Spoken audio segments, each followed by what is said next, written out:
Every year, during the months of Aashadh and Kartik, during the rains and winter, thousands of people from all corners of Maharashtra walk miles and miles to reach their destination. Their destination is Pandharpur, a small town in southern Maharashtra situated on the banks of river Chandrabhaga.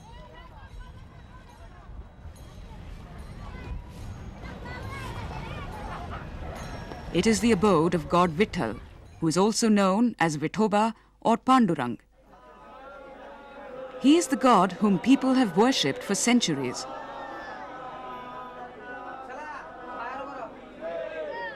These people form the Varkari community, the most dominant religious cult in Maharashtra. Varkari is a person who regularly goes for a vari, a visit to Pandharpur. A well-known anthropologist and sociologist, Dr. Iravati Karve, once remarked that Maharashtra can be defined as a province where people go to Pandharpur for a vari. Such is the cultural importance of this cult.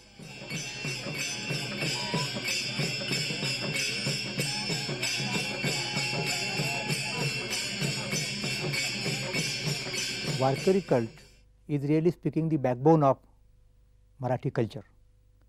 In fact, its most important contribution consists in the role it played in the formation of the cultural character of Marathi people. And this fact has been recognized by many scholars, Rajaram Shastri Bhagwat, Iravati Karve, Dilip Chitre, Dr. Jayant Lele. This means that the ways in which Marathi people think, feel and act are all influenced by this cult. As it influenced the character of Marathi people, it did not prevent the way of Marathi peoples being national or even global. Right from Dnyaneshwara's time, who speaks of a global society. Tukaram also speaks of the universal appeal of his words, and now people can even witness that many of these saints are being translated in various languages, non-Indian languages, and like say French and German and English, in Spanish even, and there they have been very much welcome. People have been appreciating them. This means that apart from its Marathi appeal, it has also appealed to humanity as such. Pandharpur is the center of the Varkari tradition.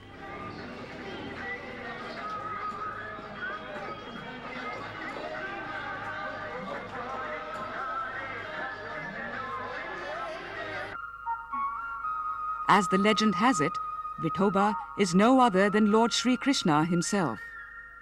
He arrived at Pandharpur in search of his devotee, Pundalik, who was engaged in serving his old parents at that moment. He offered a brick as a seat and requested the deity to wait. Since then, Vithoba is waiting patiently, standing still, his arms akimbo and giving boons to the devotees. Apart from such mythological considerations, there exists inscriptional evidence about the popularity of Vithoba in the 13th century. The Yadav king Ramdev Rao was a devotee of Vitthal. However, the Varkari cult existed much before this period in Maharashtra, Karnataka and Andhra, and has lasted for more than 8 centuries. This period also saw the emergence of a large number of Varkari saints, Dnyaneshwar being their leader. It is said that the foundation of the Varkari tradition was laid by Saint Dnyaneshwar. Any religious cult requires 3 basic elements: a deity, a mode of worship, and a philosophical text. The Varkari cult had Vithoba as the deity and Vari as the mode of worship. It lacked the text. Dnyaneshwar provided it in the form of Dnyaneshwari, a commentary on the Bhagavad Gita. For this, he chose Marathi, the language of the masses, thus bringing the philosophy in Sanskrit within the reach of common people. Saint Dnyaneshwar attained Samadhi at the age of 21 in Alandi. This small village has since become a holy place for the Varkari community.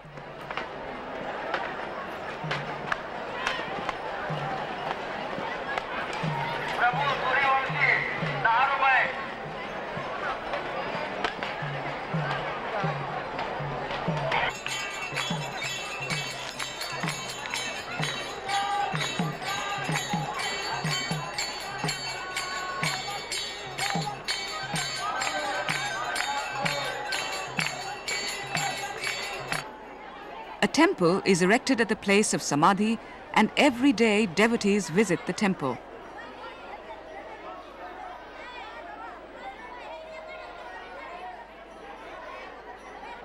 The sacred tree, Ajana Vriksha, stands next to the temple. As the story goes, 300 years after Dnyaneshwar attained Samadhi, he visited Saint Eknath in a dream and complained that the roots of this tree were suffocating him.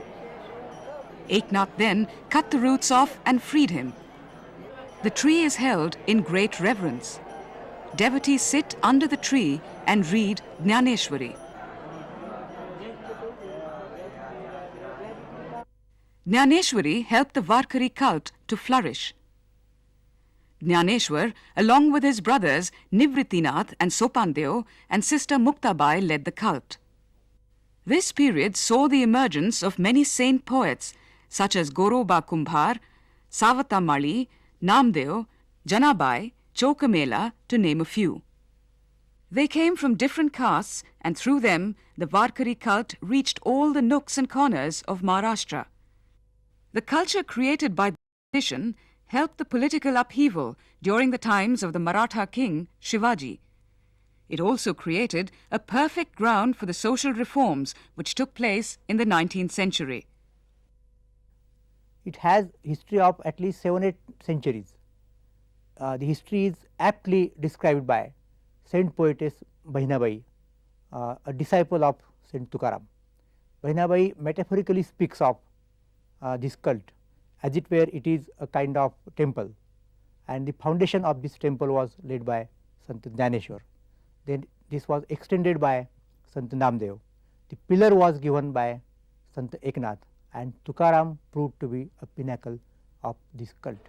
Dnyaneshwar and Tukaram are the most respected saints in the Varkari tradition. They took religion out of the clutches of the priesthood and therefore had to face strong resistance from the conservative elements in society.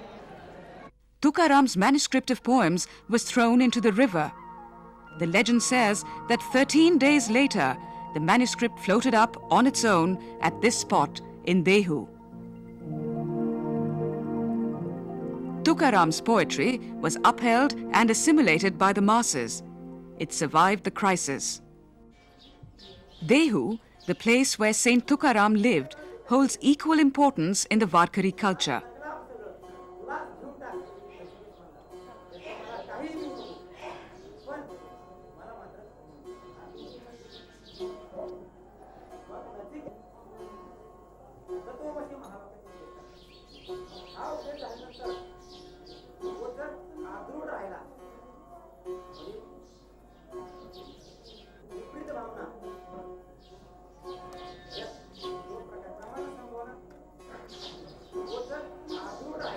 This is the spot from where Tukaram is believed to have left for Vaikunt, the heavenly abode.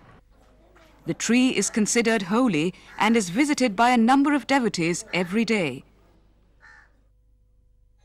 Legends surround the three most sacred places, Alandi, Dehu and Pandharpur.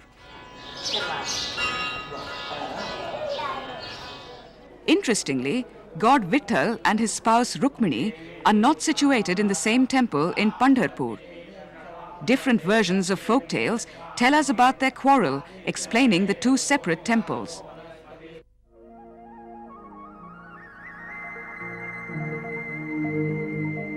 In a tiny temple on the outskirts of Pandharpur, we see footprints of Lord Shri Krishna and his friends.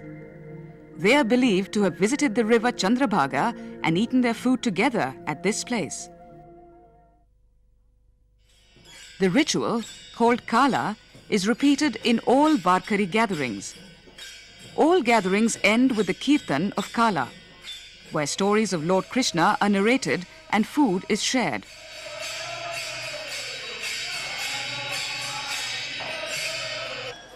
The Varkari tradition, which grew in strength in the 13th century, has lasted for the last 7 centuries, despite political and cultural invasions, despite natural calamities such as famine and epidemics. How has the tradition continued? What are the mechanisms at work? How does it confront and adapt itself to changes? And how does it succeed in maintaining its identity? As we saw, Vari is the basic ritual of the Varkari cult. Varkaris are expected to be in Pandharpur on every 11th day of the white fortnight. However, not all Ekadashis are of equal importance. Ekadashis in Aashadh and Kartik are treated as most sacred. These are the 2 Varis, one of which every Varkari must observe.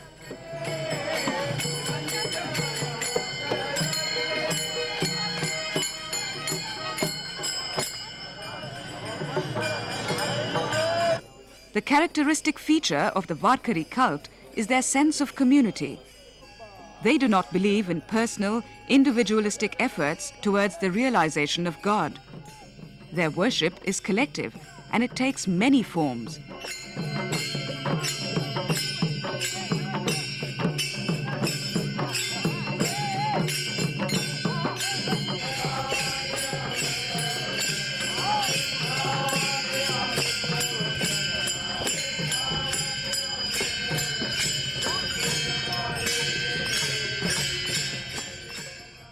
The smallest unit of Varkari collectivity is Dindi. Dindi is a group of Varkaris who walk and sing bhajans while walking.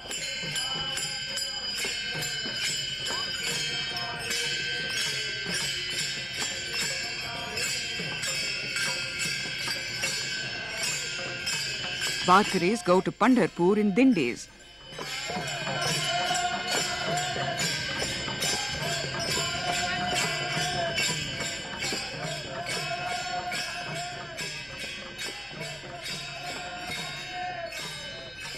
The leader of the group holds a veena, a string instrument.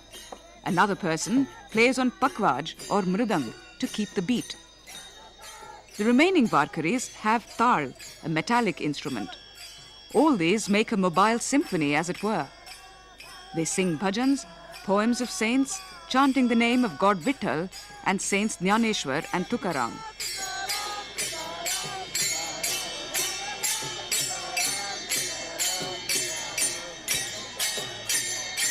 Man is instinctively attracted to song and dance. He also likes to share this activity with his fellow beings. The Varkari tradition certainly owes its continuation to Dindi and Bhajan.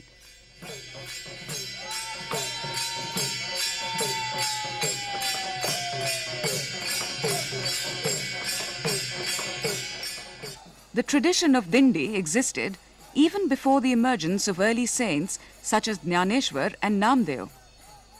During the period of Namdev, there emerged another institution, Fad.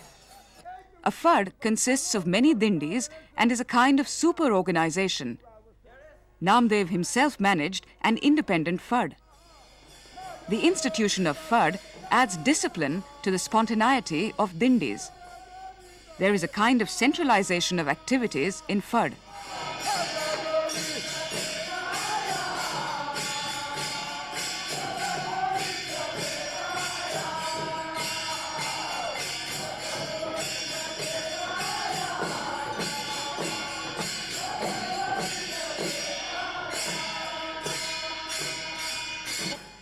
In Pandharpur, we find many Fads.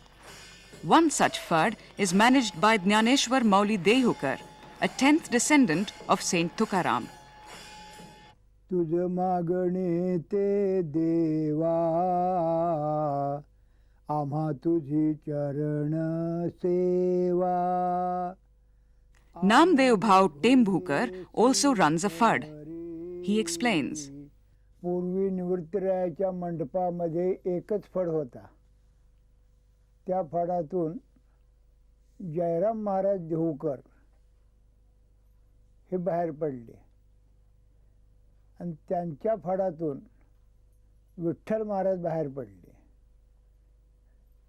Vitthal महाराज हे आमच्या फडाचे मूळ पुरुष. ही जवळजवळ 200 वर्ष होऊन गेली असतील. आमच्या फडामध्ये कोल्हापूर भाग, तिथली 4-5 खेडी आहेत, ती आमच्या फडावर आणखीन मोठ्या वारीला येतात. पुणा भाग, आळंदी भाग, इकडची 5-6 खेडी आहेत, ती आणखीन मोठ्या वारीला येतात. आणि पंढरपूर भाग, इथल्या भागातली समाविष्ट असणारी ही 7-8-10 गावं आहेत. साधारण लोक आणखीन 250-300 मनुष्य महिन्याच्या वारीला राहतं साधारण. आमच्यात जो येणारा समाज तो आमचा शिष्यवर्गच म्हणून, फडाचा शिष्यवर्ग म्हणूनच येतो. आमचे फडाचे जे मूळ मालक विठ्ठल महाराज होऊन गेलेत, त्यांचे अनुयायी म्हणून जी गावं आहेत ती मंडळी आणखीन दर महिन्याला येतात. आम्ही स्वतंत्र दिंडीवाले आहोत. फक्त आषाढीच्या सोहळ्यापुरते ज्येष्ठ वद्य अष्टमीपासून आषाढ शुद्ध दशमीपर्यंत आम्ही टेंबूकर म्हणून दिंडीवाले आहोत. हे आमच्या पूर्वजांनी ही दिंडीची जागा मिळवली. ज्ञानेश्वर महाराजांच्या पालखीच्या पाठीमागे 2रा नंबर आमचा आहे. ही जागा आमच्या पूर्वजांनी मिळवलेली आहे. त्या दिंडीची पत्रव्यवहार सगळे आम्हालाच करावे लागतात. कुणाची न्याहारी, कुणाची पंगत, कुणाचं काय हे कुठल्या भाकरी येणार वगैरे वगैरे हे सगळं आमच्यातर्फे असतं. पंढरपुरामध्ये सुद्धा फड कुठं असतात? चंद्रभागेच्या वाळवंटामध्ये जे फड आहेत किंवा चातुर्मासामध्ये पंढरपूर नगरामध्ये जे फड आहेत त्यांच्यासुद्धा जागा ठरलेल्या आहेत. आणि त्या पिढ्यानपिढ्या वर्षानुवर्षे या पद्धतीनं असा हा वांशिक वारसा चालत हा फड परंपरा ही टिकून राहिलेली आहे. चातुर्मासानंतर कार्तिक वद्याला प्रत्येक फड्यावरनं अलंकापूरला म्हणजे आळंदीला ज्ञानेश्वर महाराजांच्या पुण्यतिथीला दिंड्या जातात. त्याचप्रमाणे देहूला बीजेच्या टायमाला दिंड्या जातात. नाथषष्ठीच्या वेळेला पैठणला दिंड्या जातात. पौष महिन्यामध्ये त्र्यंबकेश्वरला निवृत्तीनाथ महाराजांच्याकडे दिंड्या जातात. वैशाख महिन्यामध्ये मुक्ताबाईला एदलाबादला दिंड्या जातात. त्याच्यानंतर पुन्हा चैत्र वद्यामध्ये इथं उस्मानाबाद जिल्ह्यात तेर म्हणून ठिकाण आहे, तिथं संत गोरोबा काकांच्या ठिकाणी त्या क्षेत्रावरही दिंड्या जातात. दर महिन्याला दशमीला संध्याकाळी कीर्तन, एकादशीला सकाळी दिंडी प्रदक्षिणा आणि संध्याकाळी कीर्तन, रात्र जागर, पुन्हा सकाळी आणखीन कीर्तन आणि संध्याकाळी खेरापतीचं कीर्तन. कीर्तन झाल्यानंतर क्षीरापत, असा दर महिन्याला आमचा कार्यक्रम असतो.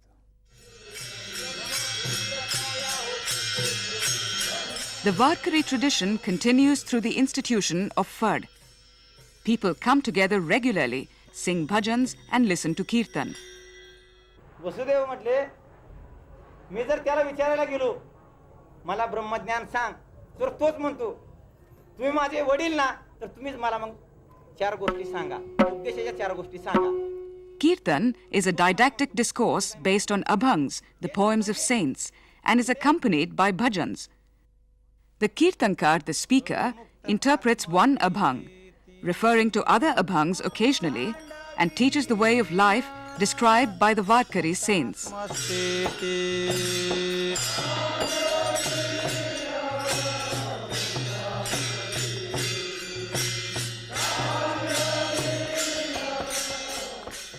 Abhangs are learnt by heart. People used to copy them before the printing technology came into existence. Many such manuscripts still exist. 84-year-old Sridhar Bua Dehukar has a collection of them. हा तुकाराम महाराजांचा 4,500 अभंगाचा म्हणजे 4500 अभंगाचा हस्तलिखित गाथा. हा गाथा आमच्या वडिलांचे मामा वारघडे यांनी देहू मुक्कामी संपूर्ण लिहिला.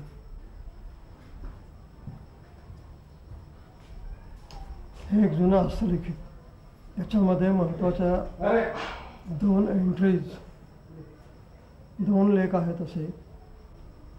श्री शके 1571 विरोधीनाम संवत्सरे शिमगामध्ये द्वितीया सोमवारी ते दिवशी श्री तुकोबा गोसावी प्रातःकाळी प्रथम प्रहरी देहासहित गुप्त झाले. दुसरा तुकाराम महाराजांचे चिरंजीव नारायण महाराज हे मोठे कर्तबगार होते. त्यांनी पालखी सोहळा सुरू केला. तोपर्यंत पंढरपूरच्या आषाढी वारीला दिंड्या जात असत. पालख्या काय जात नसत. नारायण महाराजांनी देहू गावातनं तुकाराम महाराजांची पालखी काढली. त्या पालखीमध्ये ज्ञानेश्वर महाराजांच्या पादुका, तुकाराम महाराजांच्या पादुका अशा रुग्णी संतांच्या पादुका ठेवून ज्ञानबा तुकाराम, ज्ञानोबा तुकाराम या भजनाच्या गजरात पालखी सोहळा सुरू झाला. तो अद्यापपर्यंत चालू आहे. The first printed book of Saint Tukaram's poems was published in 1869 by Sir Bartel Frere, the then governor of Bombay. Now all the Varkari literature is available in print. In keeping with times, effort is being made to make it available even on CD. However, the oral tradition of bhajan and kirtan is handed down from generation to generation. We also come across formal schools that teach kirtan, bhajan and also pravachan, a prose discourse on Dnyaneshwari. The Varkari Shikshan Sanstha in Alandi is the oldest of such schools. या वारकरी शिक्षण संस्थेची स्थापना 1917 मध्ये स्वानंद सुखनिवासी परमपूज्य वैकुंठवासी जोग महाराजांनी केली. ह्या संस्थेमध्ये पूर्ण महाराष्ट्रामधून विद्यार्थी येतात आणि प्रत्येक जमातीचे येतात. तर त्यांना इथं 4 वर्षाचा अभ्यासक्रम आहे. त्या अभ्यासक्रम शिकवण्यासाठी निर्वेतन असा शिक्षक वर्ग या शिक्षण संस्थेतूनच शिक्षण घेऊन तयार झालेला आहे. शिक्षकांना पगार नाही, विद्यार्थ्यांना फी नाही. पहिल्या वर्षामध्ये त्यांना भगवद्गीतेची संता वगैरे दिली जाते. तर दुसऱ्या वर्षामध्ये विचारसागर, काही ज्ञानेश्वरीच्या ओव्या, काही निवडक अभंग त्यांना दिले जातात. पुन्हा तिसऱ्या वर्षामध्ये पंचदशी म्हणून एक विषय आहे संस्कृतमध्ये, त्याच्यामध्ये वेदांताचं सार आहे आणि ज्ञानेश्वरी, काही निवडक अभंग ओव्या इतर संतांच्या शिकवल्या जातात. आणि चौथ्या वर्षामध्ये आल्यानंतर मात्र जो ज्ञानेश्वरीचा 18वा अध्याय आहे आणि इतर 3 वर्षामध्ये जे शिकवलेले त्याचं संकलन करून दिलं जातं आणि त्याच्यावरून त्यांना कीर्तनाची दृष्टी होऊन जाते. 3-4 वर्षामध्ये जो अभ्यास केला जातो तो शेवट कीर्तन आणि प्रवचनाच्या परीक्षा होतात. कारण आज जर आपण जगाचा विचार केला तर जगामध्ये जर आपण फिरायला गेलो तर कुणीही काही बोलतो म्हणून तिथं पाणी व्हावं का, तसं नाही, प्रसंगानुसारच तसं व्हायला पाहिजे. मुक्ताबाईंनी 700 वर्षापूर्वी व्याख्या सांगितली संतांची, ठीक आहे, त्यावेळेस तसं असेल. पण आजकाल तरी विचार केला तर आजची परिस्थिती तशी नाही. आज जर आपण गेलो तसं म्हणजे जर का टोपी असली, जर का In 1685, Palkhi was introduced by Narayan Bua, the son of Saint Tukaram. Palkhi is a medieval symbol of honor. Narayan Bua started the tradition of carrying the silver slippers of Saint Dnyaneshwar and Saint Tukaram in Palkhi during the Wari. It attracted many more people to the cult.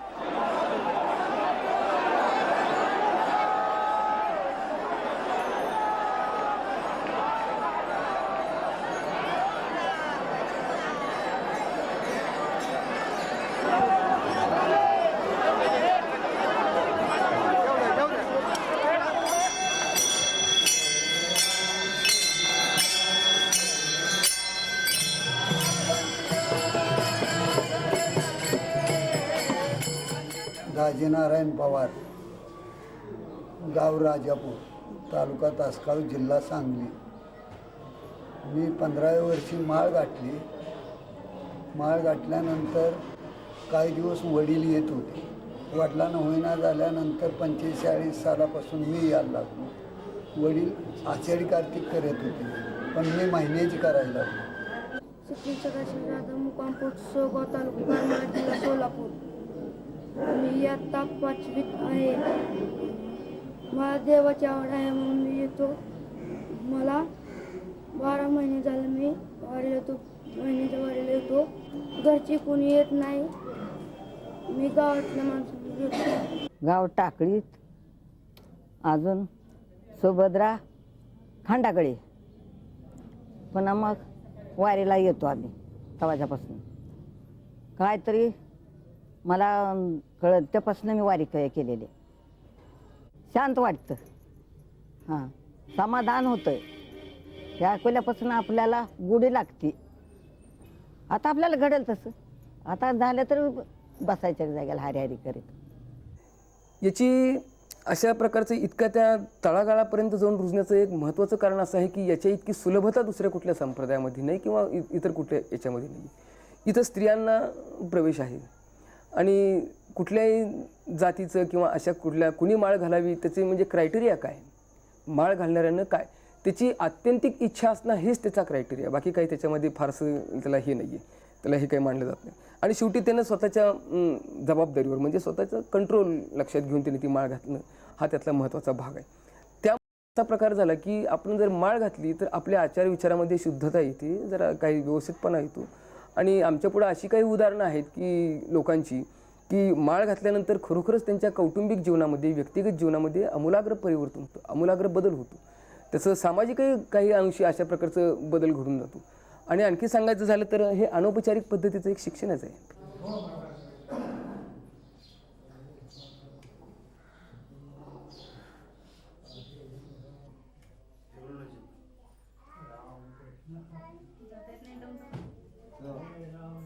Centuries ago, a tradition began. It grew and flourished in the 13th century with the emergence of a number of saint poets. With its simple ways of worship, it provided solace to many in their daily lives. Even today, it continues to attract all kinds of people: men, women and children, old and young, illiterate and educated.